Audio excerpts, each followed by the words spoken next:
welcome to the Soldiers of the Empire panel. And if you, I can't grab that, haven't noticed I'm not a soldier of the Empire, so we may have a little surprise at the end. Dan. Sorry, Jeremy. You're good. It's Jeremy A.P.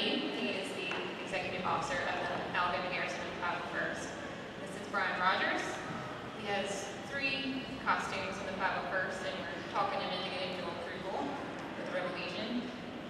This is Mike Condor, who is a member liaison with the Garrison, the Alabama Garrison of 501st. My name is Jenny Riddle. I'm a base membership officer for the Rebel Legion. Alabama base is known as Tranquility Base, named after the base on it. Okay, guys, this here is a picture from a celebration last 2 years ago in Orlando. This was the group shot, and as you can tell, there are tons of different costumes available. We're going to kind of just go over the 501st costumes, the Soldiers of the Empire. But there are tons of different costumes that are available out there that you can get past to join our ranks. Just to say, this is brought to you by both the Alabama Garrison, 501st Legion, and Tranquility Base. They are both the local Alabama regional garrisons or command centers bases for the 2 organizations here in Alabama. So, which one wants to talk about detachments? The detachments are it's a good outlet for you to have your questions answered to a specific outfit. There's so many different, for every outfit in the Legion, there's a detachment for it. And that is the best way to get all your questions answered, asked, and just a good way to, you don't have to be specifically a member of the Legion to be a member of a detachment forum group. Now, with the 501st, the only forum group you have to be a member of is the main forum group. But the detachments, for instance, say like if you're interested in like being an ADAP driver, be a member of the Armored Cavalry Division, or detachment, excuse me. And you can go on there, and there's members all over the world that are that have been there and are right there with you. And that's the best avenue to ask all the questions right there. And when you start looking up costumes, what you're interested in, things like that, you'll see what costumes fall under what detachment, and you'll see that not all of them are pure Empire or First Order type costumes. So you'll see the clone troopers, because there's a period of time where they are on the good side, then they quickly become on the bad side, or my side, I should say. Point of view. There's the Bounty Hunters Guild. They're also part of the Star Wars that we embrace in the 501st. There are certain characters that are officially canon in the movies and everything, so we have those shots and everything. Basically, any character that's in the movies, the TV shows, the EU, the comic books, all that stuff, anyone that there's 3 shots of, and that's all you need, 3 different angled shots of, so that character is most likely in one of these detachments. Some of them might not make sense and everything. There's some ones that go over, but they're all the characters you're going to find in these attachments. Today we're kind of going to focus mostly on the Empire. Okay, who wants to go over this great thing? Alright, the CRL, which is the Costume Reference Library, that is where members more up in the command staff of the Legion, they take the time, they'll have a member go through, and as Jeremy mentioned, they'll go through 3 different references to put together as best information for you for what you're going to need. Now, there's a lot of CRLs are open to your interpretation. That's why I always stress it's important that you develop a member relationship with the Garrison's GML, Garrison Membership Liaison. That's the person you're going to want to talk to say, hey, can I go get this helmet? Will it work with this outfit? Will this be approved? This person, because everything is open to interpretation. Unfortunately, the CRLs do not get down to the exact, like what the dimensions of this has got to be, right? It's sort of the, what's the fancy word? They're just really just, it's real vague on it. For instance, like the Imperial Gunner outfit, the CRL for the helmet There's one.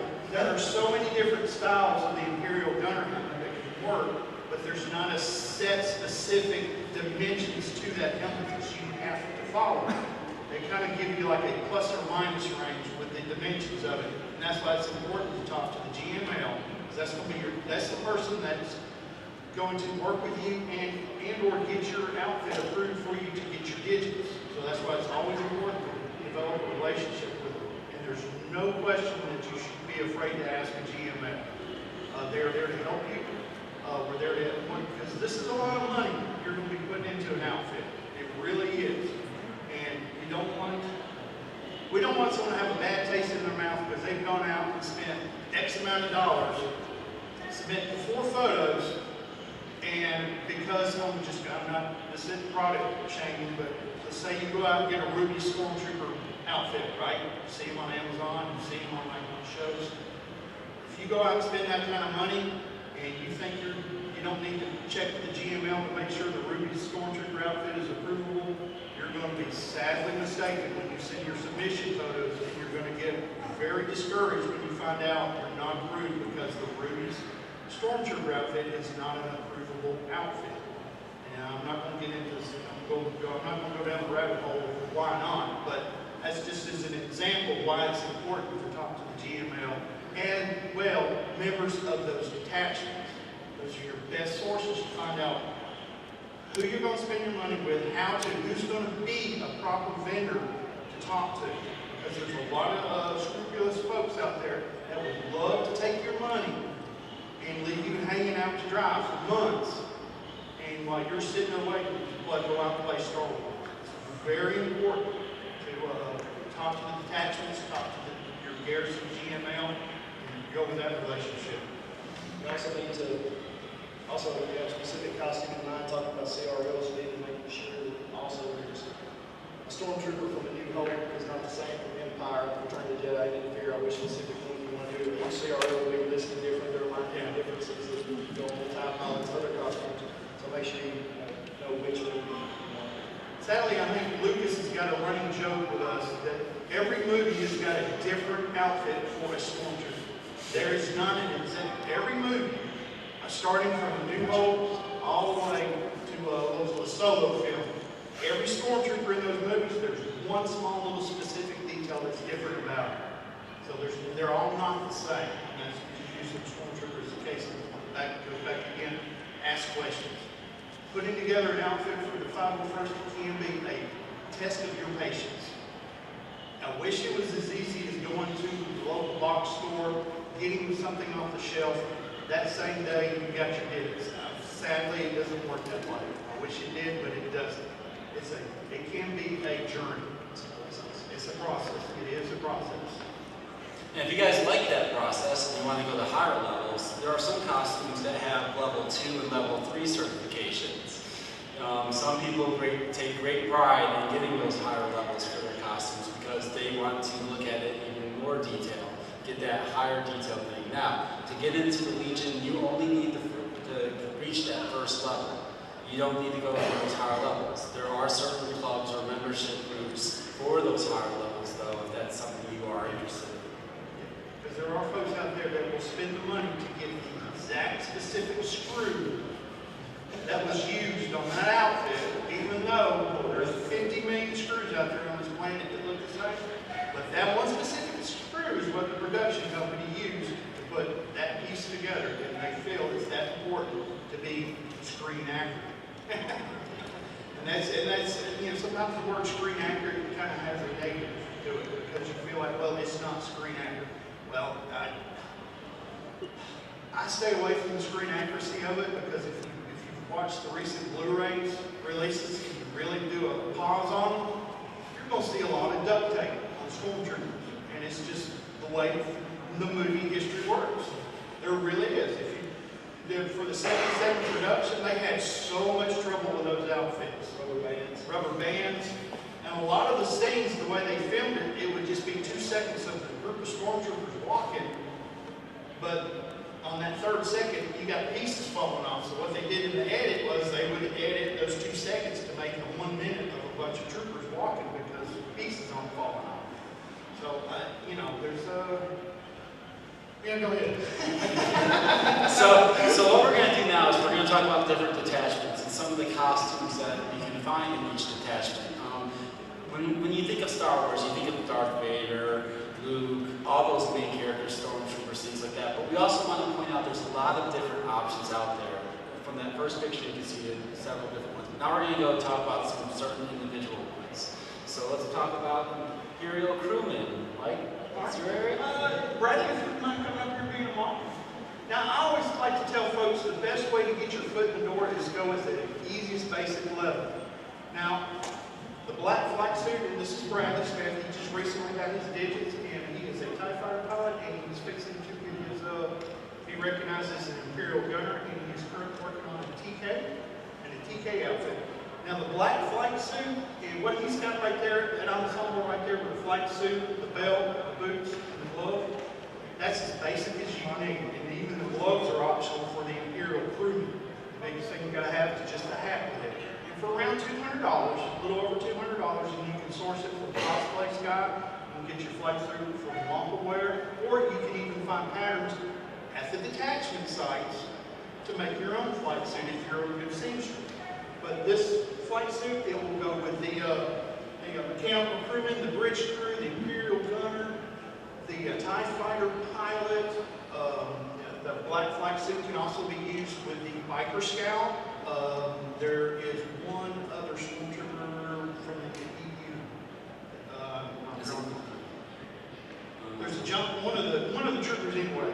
The black flight suit what his ensemble right there is a perfect way to get your foot in the door on a low budget to where you're not feeling the stress of thinking you've got to go out and spend thousands of dollars to be a stormtrooper. I always like to tell folks, get your digits, get your foot in the door at a basic level, and spend the time to put that top tier outfit together. How's your movement? Can you move well in there? Sorry. Can you move well? Can you bend over? Oh, this is great. That's another thing. That's one of the costumes that you're going to be comfortable in. Like the gray outfit, the scanning crew, that outfit, it'll go with the scanning crew, they'll go with the ATST driver, and as well the ADAT driver. That's the platform for that. It's right there. I went the route when I joined 4 years ago. I got the gray flight suit, and I'm not going to lie to you, I kind of wish I'd started out with the black, because there's so many different options that I can go with that black, that I can go down the road with the black flight suit versus the gray flight suit. Do your research, because pieces and parts can switch over from other costumes instead of spending a lot of money. You can actually outsource your other pieces for other things like that. And that black flight suit can spawn like 6 different others. So now we're going to go to Imperial Officers. This is how I started off. I started off as Imperial Line Officer there in the middle.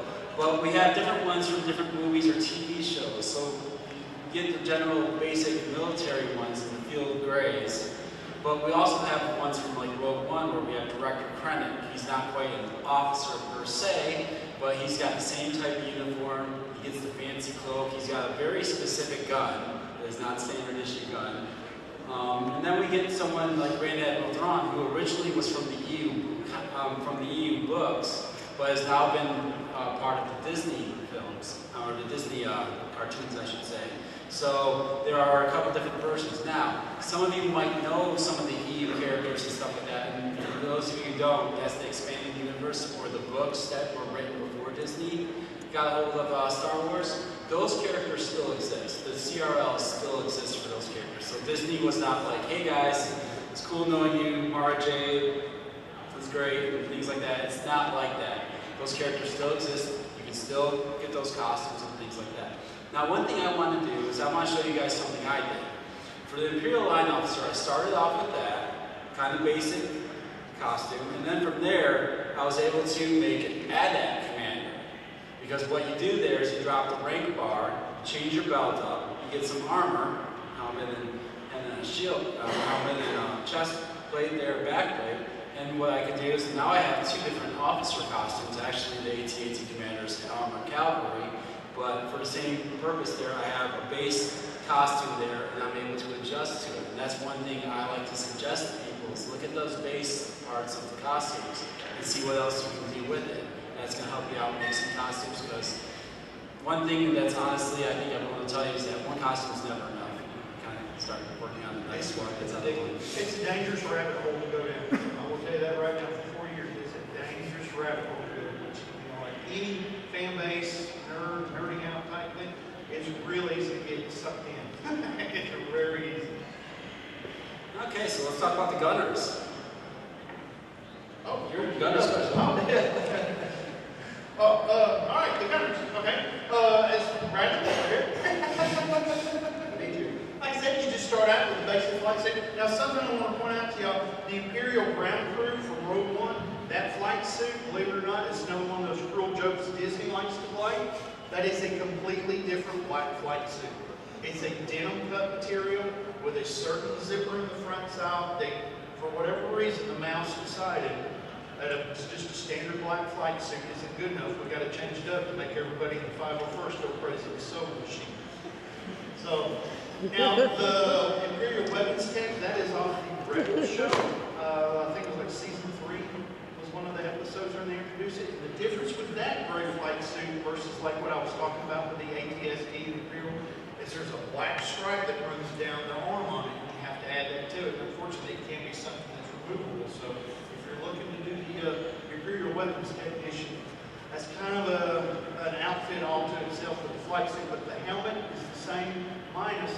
Here's another one of those little curveballs. They decided to put a yellow paw on the helmet and the shoulders instead of just leaving it white like everybody else. And once again, like I said, the little joke is likes to play with us. Okay, so armored cavalry drivers. They're a part of the armored cavalry division. We have different ones from different movies. The AT-AT driver, we see kind of a modified, the chest plate looks sort of kind of in between the TIE Fighter pilot and Veer's type outfit there. The back, we have the same kind of chip thing that you see in the armored cavalry driver there. We have the Imperial assault tank driver. He's the one that you see in Rogue One, in the little assault tank on, I can't remember the planet. Jeddah, sorry. So you see them in those movies, but you also go back to the gray flight there, to the ATSD driver. This one here, very comfortable. It's the same type of belt. You're going to see that belt for almost all officers, all the ground crew, all the flight crew, things like that. Same type of boots and gloves there. You can see all that kind of things around there. The armored cavalry commander has the same type of helmet, except the goggles are typically put on the outside. We have General Veers from Empire Strikes Back to thank for that, whereas we see the ATSD drivers, they have the goggles directly on. Okay, type-wise, that's you guys. Go ahead, senior top pilot. Oh, well, things have changed a lot. But again, going back to the black flight suit, again, getting this TIE Pilot Reserve, the same thing. Get in, get your basic, the black flight suit again, gloves, belt, hat, boots. Later, get your numbers, like Mike said, get your foot in the door, establish a good relationship, get it going, and then you just order your chest armor box and helmet, and build on it. And then from that, you can spawn gunner and other things. Then you have Inferno Squad, which you guys played with the Battlefront, Inferno Squad. A lot of that, the helmet isn't different. There are such, again, it was one of those tricks. And the flight suit as well, Yeah. it's a different black flight suit. Right. It doesn't look like it, but it is, because on the front, there is a garnishment that runs down, that covers the zipper flap. That's the only thing different. But There's a red stripe and a red. well, yeah, the pauldron. The pauldron, the chest box, and chest armor should, the armor is different. The armor is different. Again, my new detail is going to say, just be sure to research the specific CRL you're building, because when you go to approve, they'll look at that. If you approve under Inferno Squad pilot, you're using a new whole chest box and armor, so they're going to catch it. And with the TIE Pilot, the back plate is the only one that's smooth is on the new. They changed it up in Rogue One. In Rogue One, they put the TK back plate on there instead of the smooth back, Which is the Stormtrooper back. which is the Stormtrooper back plate, which was production. Yeah. Now I want to talk about one advantage that they haven't talked about with TIE Fighter pilots. Scouts. How many guys think these costumes are really hot a lot of times? You guys think these things? Yeah, they get a little warm. TIE fighter pilots, do you guys have any ways of cheating to cool yourself off? I run fans in my chest box. And literally, they come up the tubes. So you see those tubes there. We have all kinds of little tricks that we've already perfected. So look into what people are doing already, because we know how hot it gets in these costumes. Oh, yeah. Some helmets can have fans, some cannot. It depends on how much room's in there. So whenever you see those tubes, a lot of those costumes are designed to have a way to suck in air in the chest box area, provide some flow up there, because air gets trapped in those helmets. Trust me on that. Personal safety is something you got to factor in when building these things. It's something you're going to overheat in. It's something that should get to your fatigue level. And especially in a black costume that absorbs heat, as a lot of stormtroopers will reflect things. Okay, all right, my scouts. Especially here. So, one thing I wanted to do is I wanted to show you kind of two direct pictures of how Disney likes to have their fun games with us. Because we have the Imperial Biker Scout from Return of the Jedi, and we can see the Biker Scout there. We can see the details. And then we look at the Imperial Biker Scout from Rebels. So they've done a few, what I think are drastic changes, but the helmet's kind of been narrowed there. You see the little pouches, they're no longer up where the waist is, they're kind of hanging on the sides where the little armor things are there. So we don't only just look at the details of these costumes in great detail, we look at the detail between different series, pictures, things like that. We break it down and get all the details into there, because one thing we want to do is we want to bring these films, cartoons, things to life. Our biggest goal is when we're at an event, little kid says, that's Star Wars. They know Star Wars and everything. We want to bring that to life to individuals. So that's why we will go into the difference of what's the difference between the Rebels versus the Return of the Jedi Biker Scouts. You'll see some other ones from different cartoons or different books, comics, or video games. One of the things they did for Biker Scouts was in the old Battlefront, I'm talking about the ones in the 2000s, not the new ones by EA, they gave us Biker Scouts a sniper type rifle. They made us a sniper in that video game. So now I can carry my DL219 and everything, so I can do that. Just some added things. And a lot of us like to add little things that when we find out our character can do this or our character does that, we like to say, "Ooh, I want to make that special better. I want to do that little tweak to it." One thing about the Scouts that I do like is if you look at that middle Scout, there's ear holes. And if you ever see me outside, you might see me start trying to find the wind, because if I can find the wind and let some flow into there, they are open on mine, and you can get a little bit of wind going on there. It's heaven. You get that little bit of coolness running through there. Does it help with hearing too? Does it help with hearing too? No. The hearing in these helmets, hearing is usually kind of like, hey, can you get a little closer? Or we have our handlers help us out with everything. They're not really in a good position for hearing. We also find the Shore Trooper from Rogue One also fits into what's called the Pathfinders. That's where you find these costumes and everything. So we have these different costumes there. The good thing about the Scout that I really like, the ones on the left and middle, is that it's soft parts in the middle. So I can bend over a little bit. You're not going to find that with all the armor costumes. A lot of armor costumes will have armor all the way down. So if I drop my gun as my Scout, or if I try to grab my holster from my shoe, I can do it. We'll talk about some other costumes that have a little bit more trouble with that. So who wants to cover Blizzard Force? The Blizzard Force, the Snow Troopers, and as you said, the Snow Scout, that is from the EU, correct? Yep. From the EU, and if you'll notice, it uses elements from the Biker Scout, the Snow Trooper, and there's one other piece on there. But it's just a hodgepodge of different elements put together for this character. And the Snow Trooper, I think it's something, pardon me. Sorry? I was trying to, I drew a blank. So for the Snow Trooper, you find the chest piece is similar to the chest piece that you see on the Armored Cavalry Commander that I showed you earlier. The back plate is totally different though. That's why I have them be the same. It's just not something that Disney likes to do. Thermal detonator. Is that the same as the Stormtrooper? Yeah. Everything. So you have that.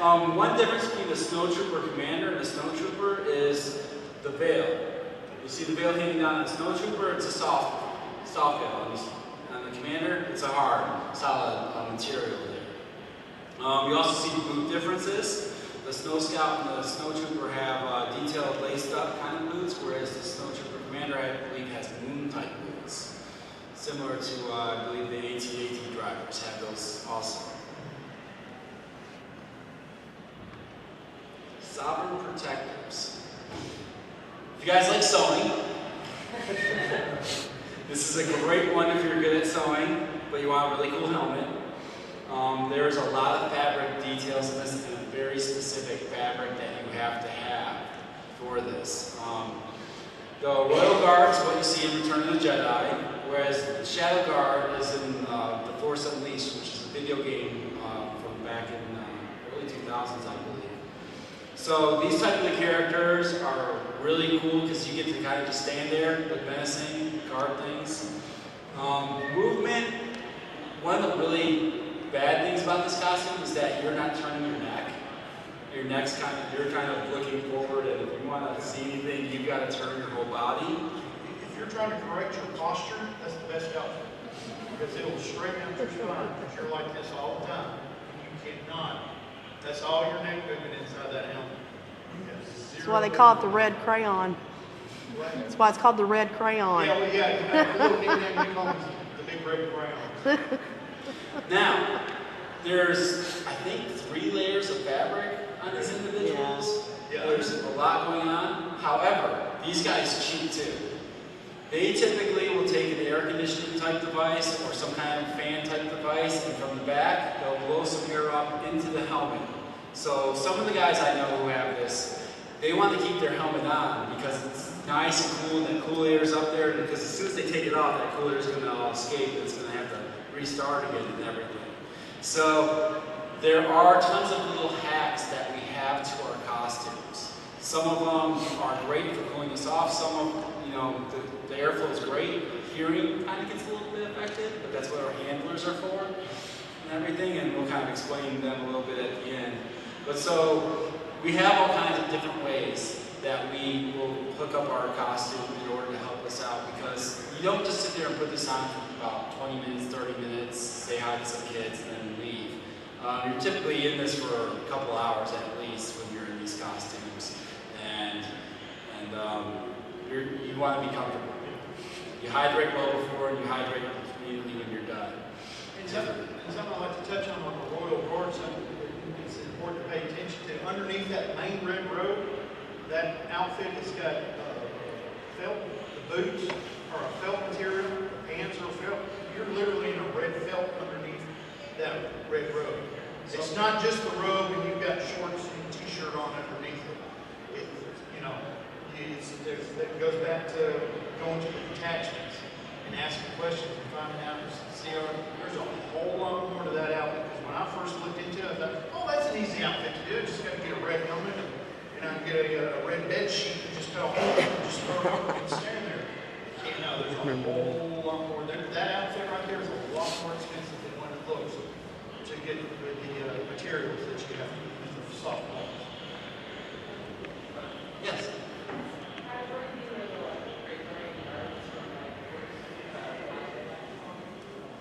Yes. Yeah, they would be the soft protectors. Yes. Stormtroopers. You buddy. Okay. So, alright, well, with Stormtroopers, again, there are variants. Think of what Mike was saying with a TIE Fighter pilot and black suit, now amplified a little bit. You can get you a TK set, the first one there, plain TK, and do a clean build. You can change it over, again, subtle details, heavy weapons trooper, all dream out of backpack. But if you'll notice, this is one of those things you got to catch to on it and the, they're not even on the sand trooper. the knee plate's different. And if you look, the knee plate's different, and they use the front ammo boxes and the thermal detonator. So there's little pieces that change in that. But again, if you want to do a heavy weapon stripper or a sand stripper later on, a good clean TK is the way to go. Whether it all in backpack, some ammo clips, or excuse me, some ammo pouches, and lose and add parts in there. So that's actually what I did. I do a sand trooper now with the 501st, and it started out as a clean TK kit, modified it up into a sand trooper over time. If you're interested in the Stormtrooper, go to, what is it, whitearmor.net. Whitearmor.net. Whitearmor.net, that is going to be your best avenue to get all the information about the Stormtrooper, because there's about 10 to 12 different variations of that Stormtrooper outfit, with different outfits. Even down to the buttons right here on the app, on the bed. And that's going to be your best resource to figure out who to buy from, the pricing, different avenues, asking questions to everybody that's done it before. But it's whitearmor.net. That's going to be your best source for any kind of Stormtrooper questions you might have. And you got to watch too on the makers and stuff like that, because I've seen so many friends of mine and they've tried to get into it before, and they, I don't want to knock it, but you got to watch. They'll get on eBay, they'll grab the first set of armor that says it's 501st approved, they'll order it, ship it in, go through the process of doing that build, and then find out it's not approved. So again, like Michael saying earlier, do your research on your armor makers, make sure that what they're building is 501st approved. So I know that in various videos and stuff that I've watched, that the original helmets were sculpted for the Stormtroopers, and that they're not symmetrical. But with modern stuff, we can make them symmetrical. And I know that there's the different number of grill things, right? That's a thing, the teeth on the front. So what's the like? Me being like a person that wants to be exact would want a symmetrical one, but also one that looks right. What is I could probably just find this out on the website, but what is the 501st opinion like? Should it be purposefully not symmetrical? Should it not be? As long as it has the right number of teeth?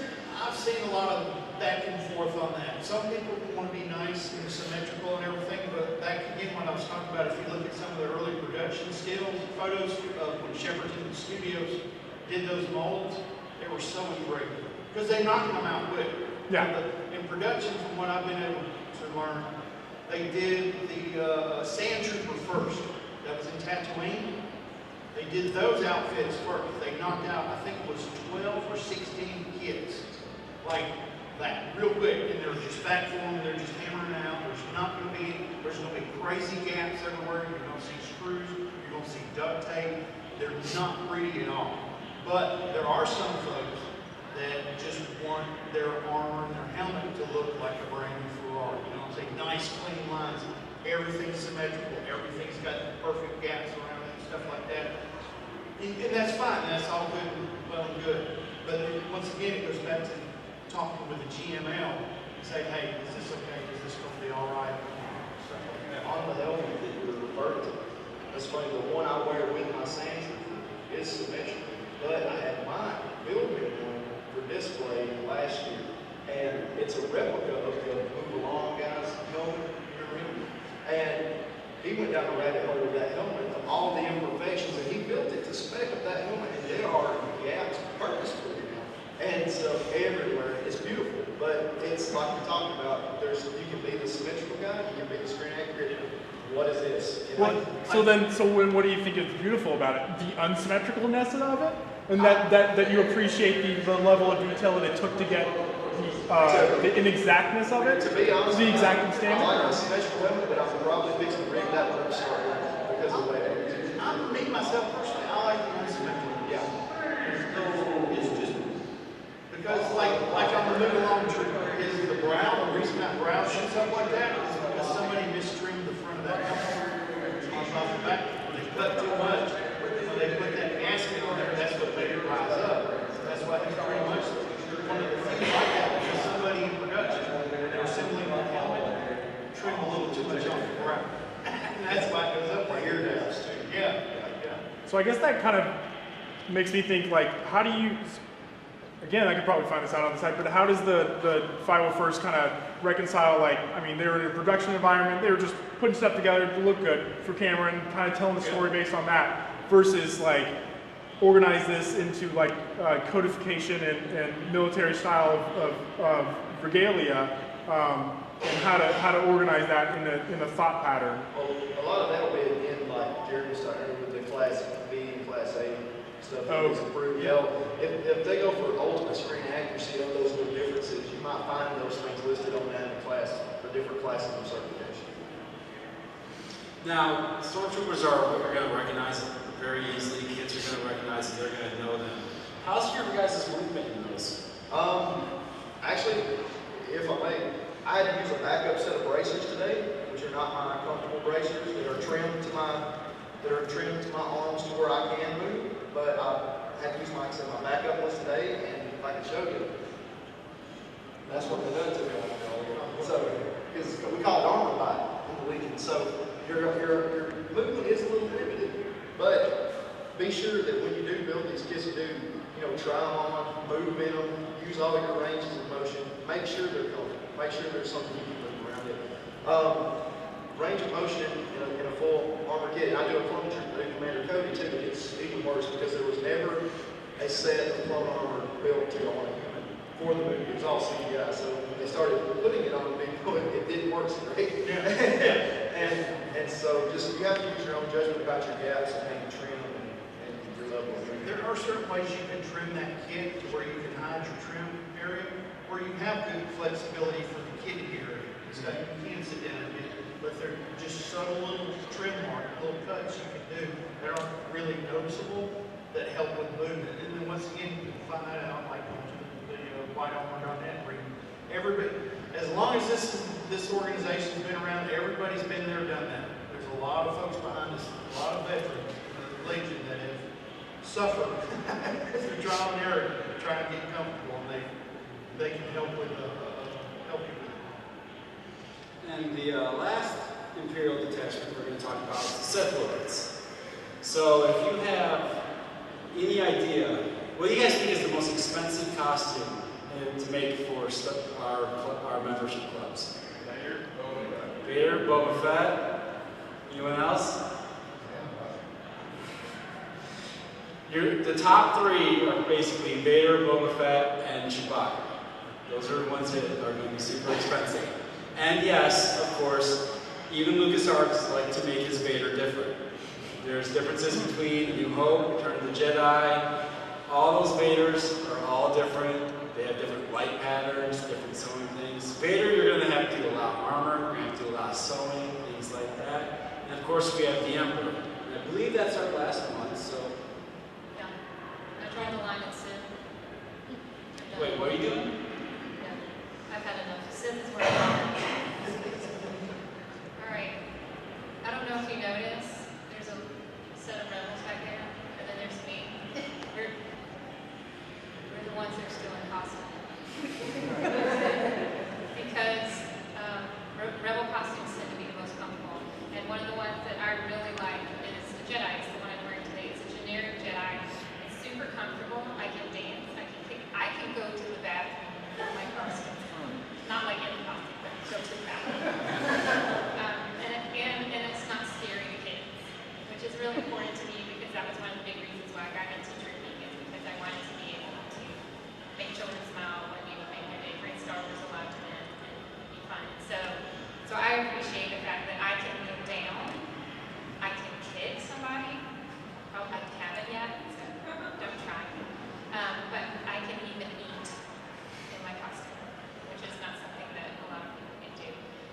So one of the main pieces of a Jedi, and I'm sorry about the mic, I like to hold it, but it's not. But you can see in this picture, it's for me. If I stand up, you can't hear me. But you've got your outer, you have your inner tunic, your outer tunic, your tabards, and the obi is this like sash that kind of goes around this fabric belt, and then you're going to have your leather belt on top of that.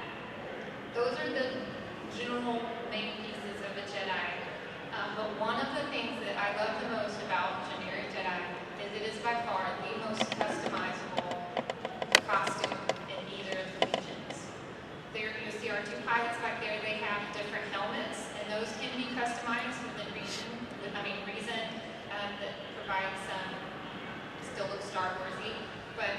nobody in the worldwide system of the Rebel Legion that has a Jedi that looks like mine.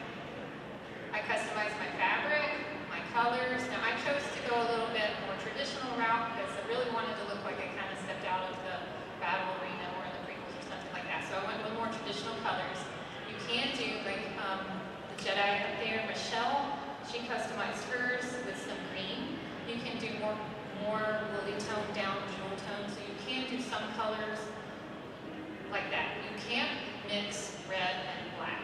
Those are the only things you can't do with your colors because, as we all know, those are Sith colors. We're not Sith. But those are some of the things that are really cool. Oh, I broke it. Ha. You can also customize the length of your skirt. My skirt is like a high-low. I wanted it to look a little more feminine since I'm a girl and I just wanted it to have that look to it. Michelle's is the same way. Hers has a little bit more fullness to it. You can also do like, Roger is a member of our base. He is like a Jedi master. He has a lot of tutorials out.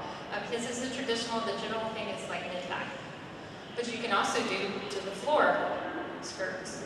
So kind of whatever is up to you is going to be depending on what you can, within reason. There are standards. So if you want to do a lot of different crazy stuff, that's probably not going to happen. But within reason, you can customize your Jedi to whatever you want it to do. One of the things that's also neat is it's a good way to kind of get in the door to the Rebel Legion, and then you can even build on a Jedi. This is how I was approved as a generic Jedi. I purposefully made a sleeveless outer tunic because I live in Alabama and it's hot. And I wanted it to be a little bit more cooler, but also because I was planning on upgrading to a Jedi General. So later I knew that I needed more fitted sleeves and I wanted them to be able to be seen with the sleeveless tunic. So after I did my generic Jedi, made my bracers, got approved as a Jedi General.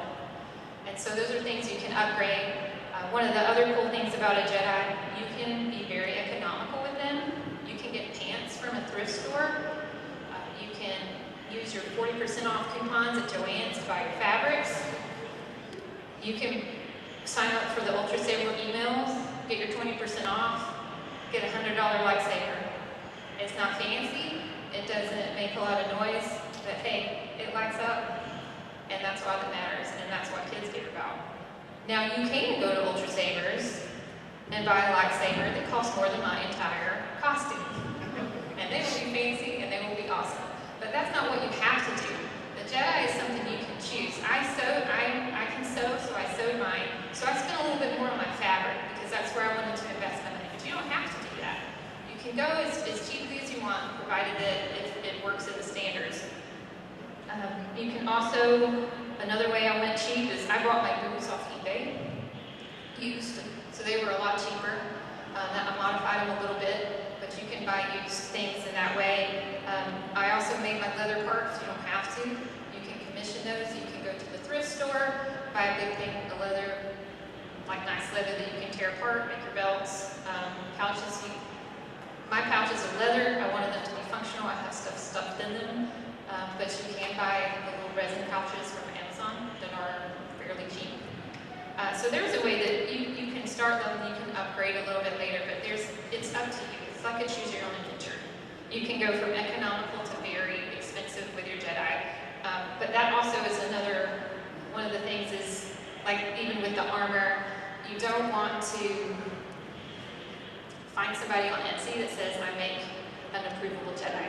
Because nobody can guarantee that your Jedi will be approved, especially if you make it magenta. It will not be approved, I'll tell you that right here. So you need to be in touch with people like me and other Garrison, and even at the Rebel Legion Forum, where there are Jedi forums you can ask questions before you buy, so that you will not be investing money or resources into something that is not going to be approvable.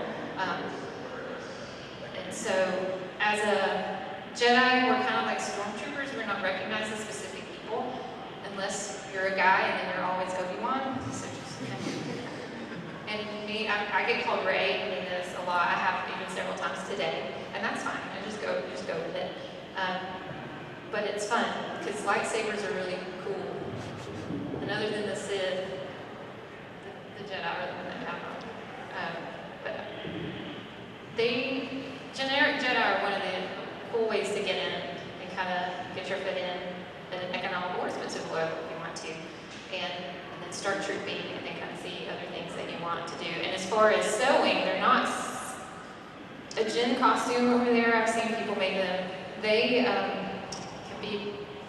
they're very tedious. Very, very tedious. Lots of details, lots of sewing stripes, lots of seams in different places, and you're like, why? I don't know why they put that there, but it is, so I have to put it. But Jedi's fairly straightforward. And one of the really cool things about Roger being in our Legion, he's made very good tutorials. I even use them when I made mine. And so there are a lot of tutorials out there to help you sew if you're a beginner. But then if you're an experienced seamstress, you can even go, like, make it even deeper into that if you want to go to. And I also have some brochures up here about Jedi, if you want to come at me if you're interested and want to come and get one. But like I said, same's true for the Rebel Legion. If you're interested in the costume, check your forums, check with your membership officers, ask questions. We want to help you join us. We like and want to welcome you all in, but we also want to make sure that you're not going to go down a hole that isn't going to be helpful. So please ask us questions, let us get involved, and there are places that things can be done. There are places where you can ask questions to see if it can be approved, so ask away. Now, going off of what Jenny said there's one last thing I want to talk about. Some of you guys might be in the same level I was a few years ago, where you really want a great costume, you want to join one of these clubs, yet you have zero skill at all. So what we offer is we offer things like armor parties. Even if you do have skills, you might not have all the equipment. And there is nothing scarier than when you get that stormtrooper armor, and now you're supposed to trim it. You're going to cut pieces off of it, and you don't know what you're doing. There's nothing scarier than, I've just spent all this money, it's finally here, now I've got to trim it to my body so I don't get that. So what we do is we have armor parties. We get together, one of us here does this a lot, we love Mike for that. We get together, we bring in what we're working on, we bring in different tools. I might shoot out a message and say, hey, I'm working on this, can someone bring this tool, I don't have it. We all talk together because, as Jenny was saying there, we want you to be a member. We're not going to sit there and say, hey, you ordered your stuff, sweet. Talk to me when you're done. We're not going to do that. We are going to talk to you, we're going to ask you how things are going. If you're on the boards and you have questions, you can sign up to the Alabama Garrison boards. We share with the Rebel Legion. You can go on the boards, welcome yourself and say, hey, I'm working on this, and where you're at, and we can tell you immediately, oh, so-and-so's in that area, they've made that costume before, or this person's near you, or we're having an armor party on this time and stuff. So when you talk to us and get to know us, we're not going to just sit there and say, good luck, let us know when you're done, and everything. We're going to bug you, we're going to be like, how's this going? Where are you at, and everything. Want to go to this armor party, things like that, because we're going to work on it with you. Some people are scared to death and they don't want to do any of the work. If you're like me, you'll kind of let someone do a little bit at first, and then you'll kind of pick up, and then you're like, okay, let me try this, let me do this, and then all of a sudden you're like me and you know how to sew. And you make a skirt for some reason. Stuff like that. But you start picking up skills because you get tired with your costume. You always have to prepare this, fix that. And even with my officer, I got tired of paying to have a button resewn on.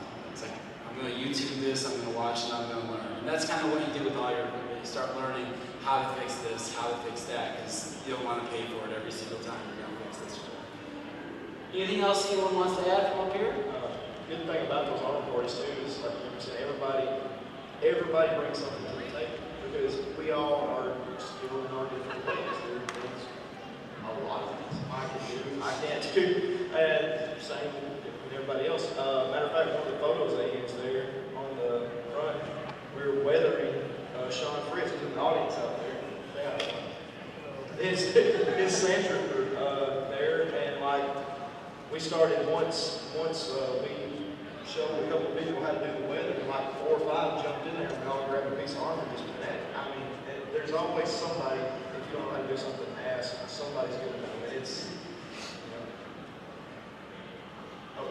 I didn't know if she was signaling for time or not. So, does anyone have any questions or anything that they would like to know more about us? Oh, yeah. Handlers in the garrison are the most key important role in our garrison when it comes to events. My wife's done in the back. Brian's wife, Lindsay. Brian's wife, Bradley's wife. They are our eyes and ears. They are the public blockers that we need when we're trying to walk through a crowd, trying to get somewhere, just stand by. Because this is as much as I see of y'all inside my tie now, and I can't hear because my ears are like this. And you can't hear them. They play an important role in the garrison, and that is a great way to get you to once again. You want your I hate this. A handler is not a member of the Legion. Not as far as like you're getting your digits, as we like to call it, right? It's a way. Go ahead, Jim. When he says give you your digits, he means that when you become a member of the 501st, you're given an ID number. Just in case. Oh, yeah. everybody has their own ID number, no two are the same. But that is an excellent way to be a part of the garrison while you're working on what you're working toward. And it's a good way to be involved, and to be around folks that have been there, done that. You can ask questions, you can ask for help. It'll help your confidence level, it'll help motivate you to accomplish your goals. But the handlers there, I hate using the word handler. I mean, that's so, sorry, I'm on record. I think that's a tacky phrase to call someone as a handler like that, because their role is so much more important than so many times. My wife, Lindsay, Brad's wife, they've been there and they help us not to run over children, because we can't see from here to there. They're our eyes and ears. We also help the children not be afraid of y'all when y'all are in full costume as well. They help bring that relationship. When a child screams, they help bring them, help them come. They play an important role in the garrison. And it's just something I'm kind of passionate about. We are useless. Oh, we do that all the time. Oh, you wanted to say it? Okay. I'm sorry we have people walking in for the next panel, but if you guys have further questions or anything that you'd like to know, we have our table up on that end corner. Stop by and visit. Thank you guys. I want to take a second. We got 4 people right. We got 4 folks there from Tennessee. They drove off